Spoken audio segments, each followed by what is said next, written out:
On a day of such foul weather, you might have expected the proms and the pier to lay empty. But, like we said, the Old Brits are a hardy bunch.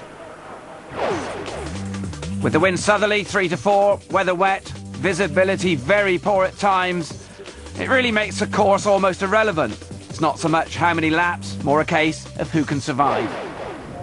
The first victim of the day was our helicopter. Unable to navigate the shrouding mists, it remained on the ground, and we were forced to join the rest on the end of the crowded pier. As it turned out, it was the best seat in the house. 25 leaping and gyrating powerboats turned the Teignmouth gloom into a cascade of spray and foaming white horses.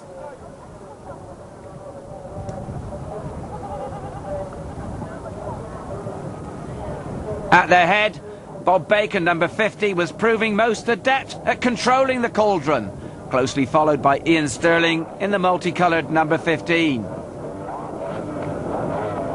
Behind them, the ever-improving Richard White and Mark Keithley in number 2 were closing in, and all three doing pretty well in a 2-metre swell.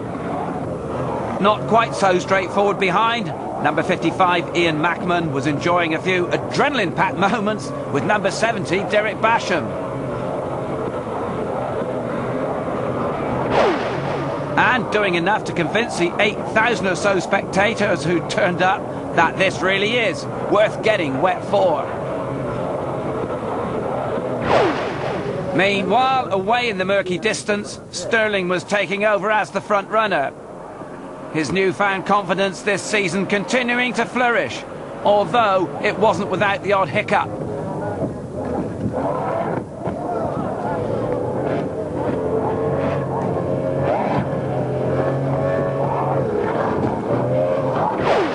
Looking at it again, he might now consider himself slightly fortunate on that particular occasion.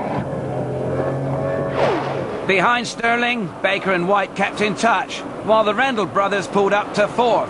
Mackman and Basham were joined by Brian Padell, number 13, and enter centre stage number 28, Sanderson and Scott. Returned, it would seem, from their self-imposed exile. A third in the previous round at Plymouth was good, and now, in another borrowed boat, they're up from 12th place to 8th on the second lap. Things weren't going quite so well, though, for the winners at Plymouth, number 14, Ian Blacker and Stuart Porter. Or Steve Masterman and Barry Craig, second in the championship. They were also forced to watch their title ambitions take a knock as they too lost power.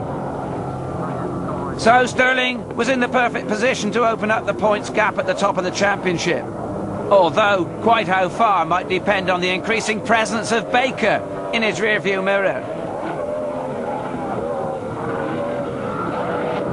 White and Keithley, number 2, dropped back a little. Even so, it was impressive stuff from the rookie crew. Returning to the misty horizon, what you could make of it, the turbid area around Mark III was still producing all manner of close encounters. Brian Patel is brushed aside by Ian Mackman there. Then Sterling too would suffer a setback under the severest of pressure from Baker. Not only did that hurt physically, it cost valuable speed, and Baker seized upon his chance.